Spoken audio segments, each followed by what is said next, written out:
Bonjour, bonjour les amis, j'espère que vous allez bien, j'espère même que vous allez très très bien d'ailleurs, voilà. Pour changer un peu, j'ai rajouté un mot, donc ça change un peu, tu vois. On se retrouve aujourd'hui pour une nouvelle vidéo sur ma C63S AMG, donc que j'ai acheté il y a maintenant un mois, quasiment. Après il y en a qui vont compter les jours et les heures, bon je pense que ça fait un mois que je l'ai acheté, je ne me rappelle plus exactement, voilà. Dans cette vidéo, en fait, je vais vous expliquer ce que je n'aime pas sur ma voiture, sur cette C63 AMG. Donc je vais vous expliquer au niveau de l'extérieur, c'est-à-dire ici, au niveau de l'intérieur de la voiture et au niveau du moteur, de 2-3 trucs assez artificiels, voilà, qui me plaisent pas énormément. Alors cette vidéo n'est pas une vidéo qui a pour but de critiquer la C63 AMG, c'est une voiture que j'adore, c'est une voiture que je regrette pas du tout d'avoir acheté, bien au contraire. Cependant, j'estime, voilà, j'essaye de parler comme un aristocrate, parce qu'il y a des gens qui me disent que je parle comme une racaille, soi-disant, donc là j'essaye de parler comme un avocat ou un notaire qui vient de faire 10 ans d'études, voilà. J'estime que, enfin j'ai envie du moins de vous donner un avis objectif sur cette voiture.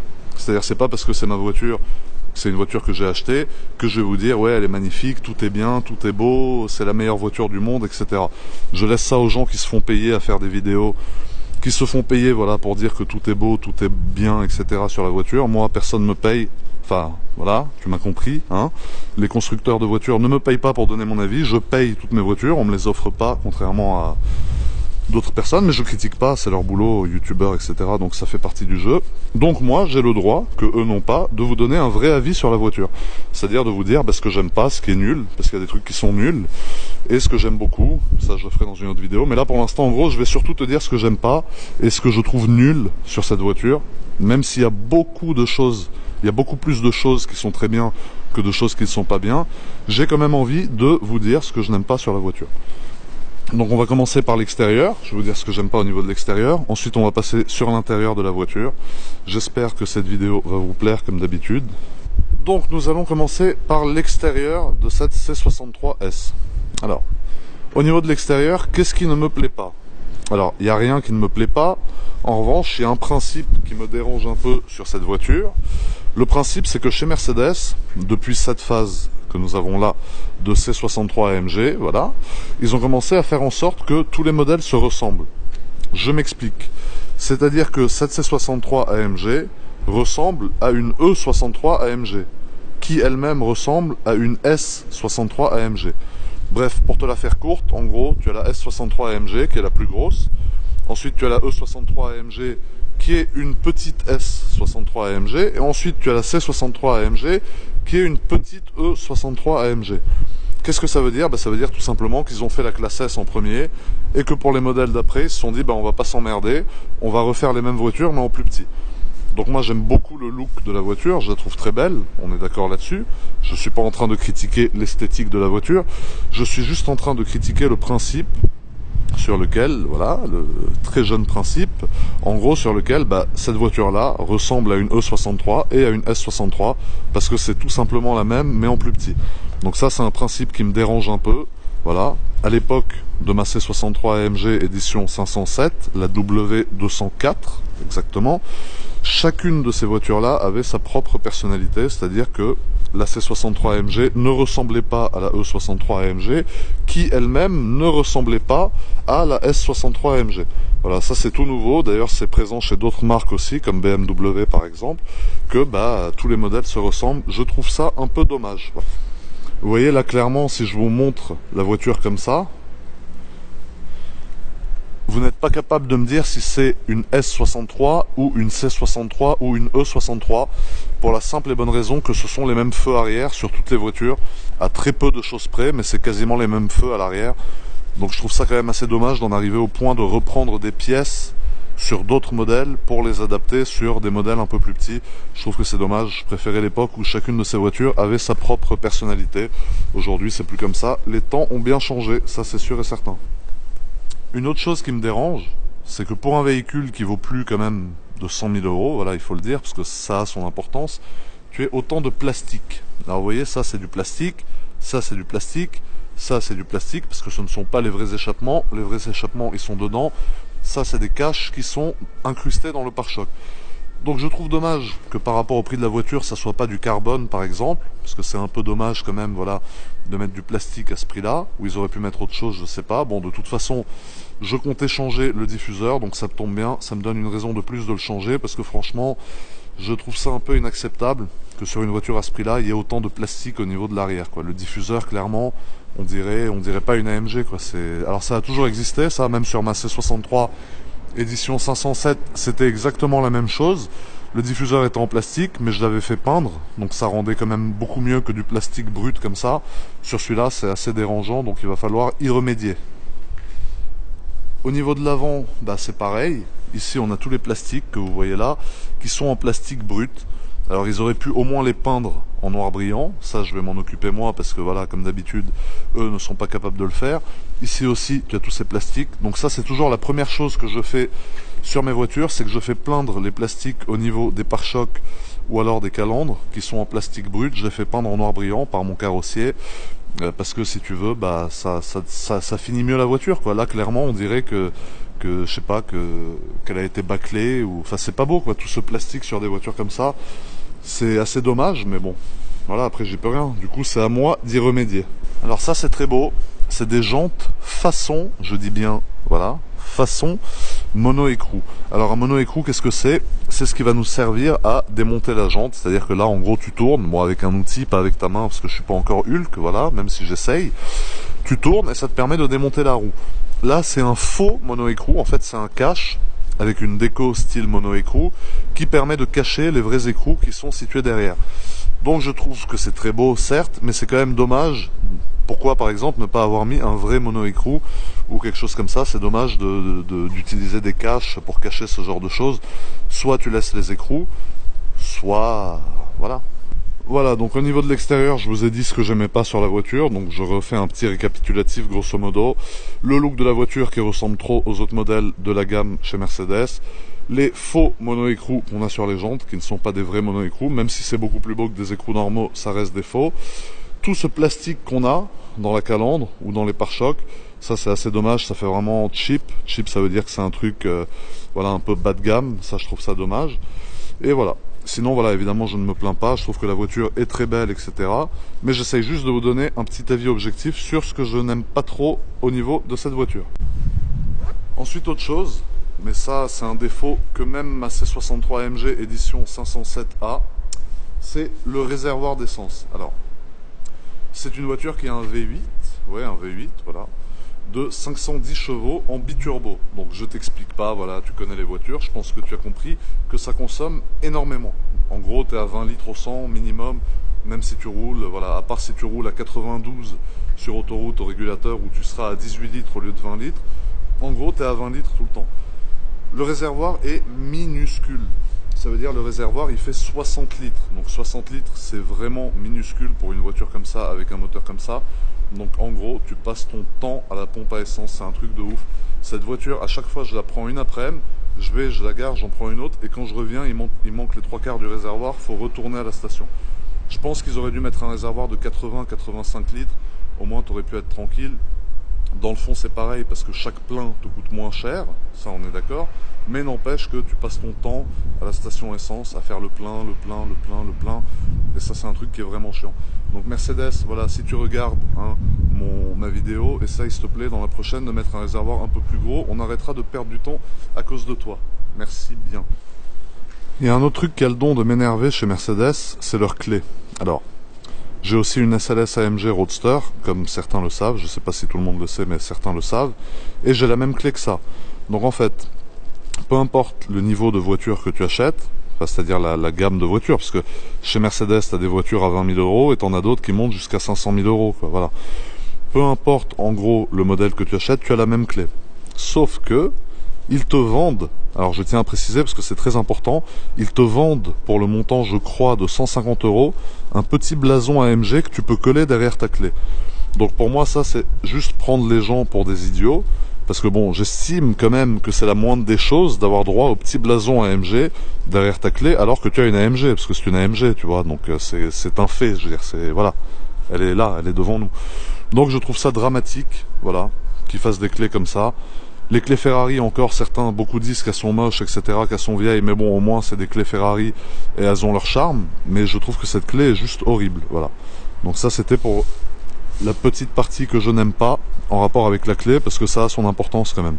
Donc je profite en même temps de cette vidéo pour vous montrer, pour ceux qui m'ont demandé, les différences avec le pare-brise teinté ou sans le pare-brise teinté.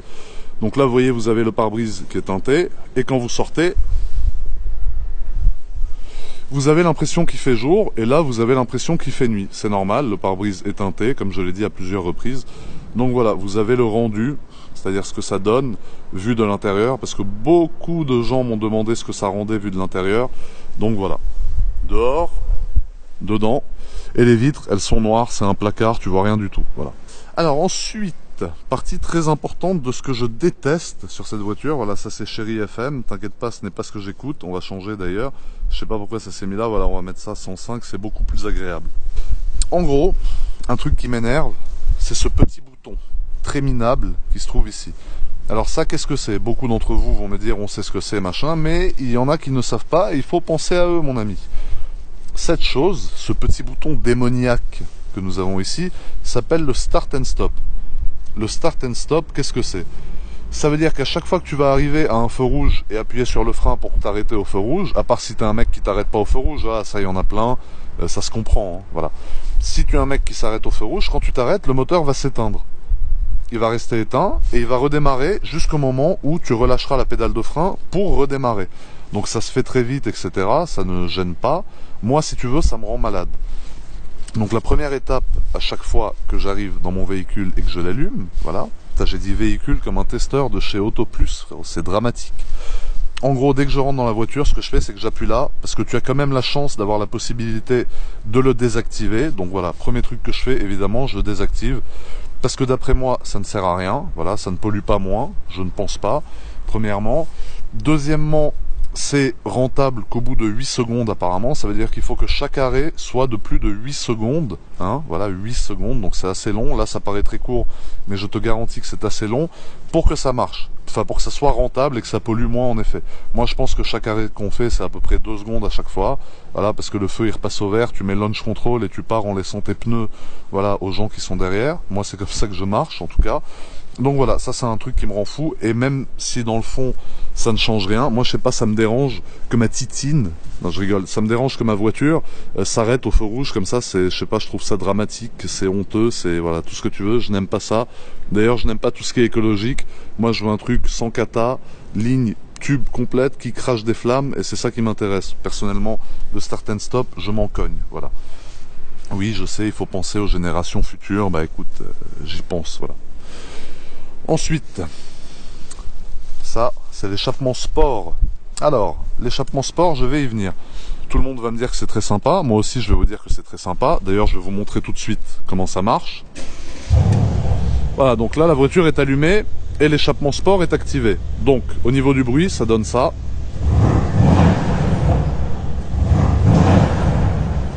Voilà. Et là, je le désactive.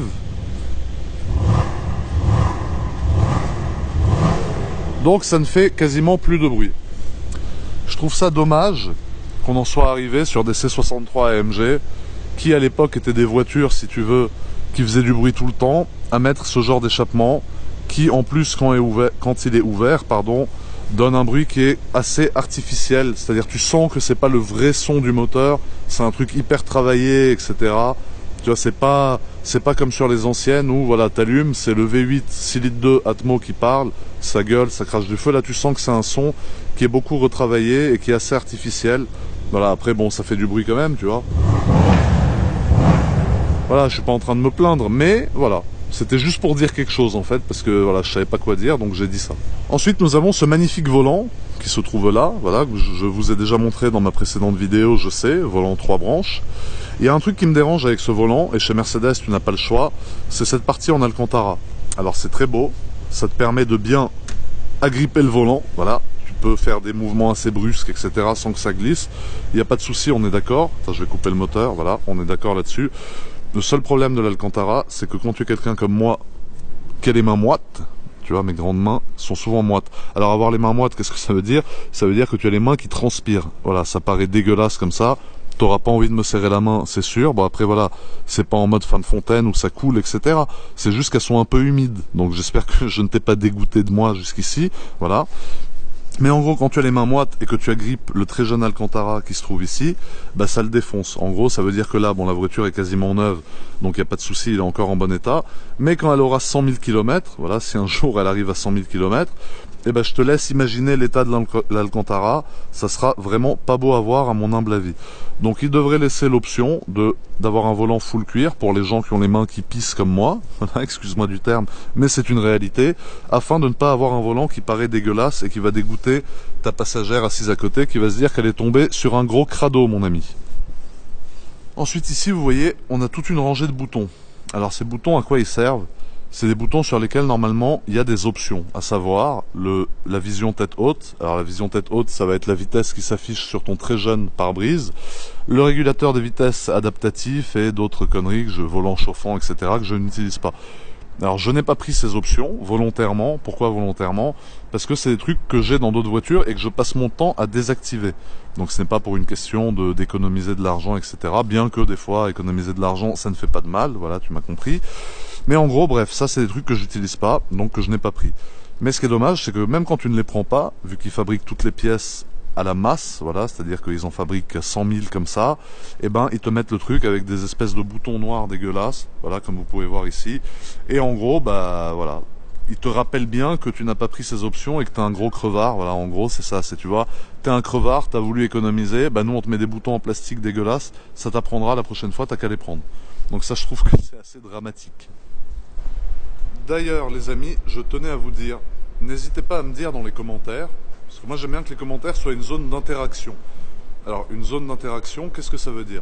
Ça veut dire que tu as les mecs qui sont là, j'avale toujours ma salive, pardon, tu as les mecs qui sont là pour critiquer, donc ouais, GMK, sale riche, c'est un fils à papa, c'est un fils à tonton, c'est un fils à peut-être ta grand-mère, voilà, qui sait s'il faut, frère, je suis issu de la même famille que toi, personne ne pourra le confirmer, voilà. Et ensuite, tu as les gens intelligents, les gens que j'aime bien, ma vraie communauté de gens intelligents que j'aime beaucoup, qui vont me poser des questions, qui sont des questions intéressantes, qui sont des questions auxquelles j'ai envie de répondre. Voilà. Donc, si vous avez des questions sur cette voiture que nous avons là, ou alors sur d'autres de mes voitures, comme la F12 ou comme les Bentley, ou comme, voilà, bref, je ne vais pas faire la liste, tu m'as compris, n'hésitez pas à me les poser en commentaire, ça me permettra à moi par la suite de vous faire une vidéo comme celle que je suis en train de faire maintenant, voilà, dans laquelle je vous explique et dans laquelle je réponds à vos questions.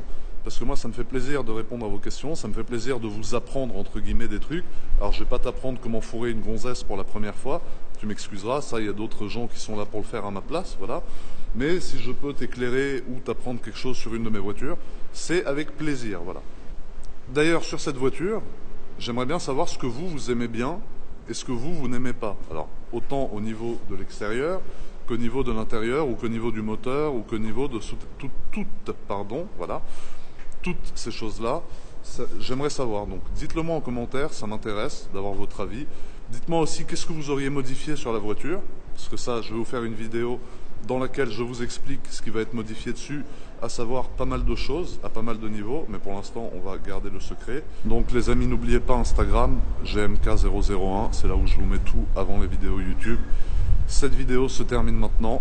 Il y aura une autre vidéo que je ferai comme ça sur toutes mes voitures, c'est-à-dire que je vais faire ce que je n'aime pas, je vais vous expliquer ce que je n'aime pas sur chacune de mes voitures, c'est-à-dire la F12, etc. Bref, encore une fois, je ne vais pas refaire toute la liste, parce que je pense que ça vous intéresse. D'ailleurs, dites-moi si ça vous intéresse d'avoir mon avis, à savoir ce que je n'aime pas sur mes voitures. Je ferai aussi ce que j'aime beaucoup, donc en gros, tu connaîtras tout, voilà, de la voiture, parce que je pense que ça t'intéresse quand même un peu. Et voilà, donc je vous remercie d'avoir regardé comme d'habitude, vous êtes au top, ça me fait vraiment plaisir de vous faire des vidéos, j'espère que ça vous fait kiffer, ça me fait plaisir en tout cas quand je vois des commentaires de gens qui me disent que ça leur fait plaisir après avoir passé une journée au boulot, ou au collège, ou au lycée, ou même à la crèche, voilà, de se détendre un peu, j'espère, tout en restant gentil, parce que j'ai pas envie que, voilà, je pense que tu as compris ce que je voulais dire, de se détendre devant mes vidéos en regardant.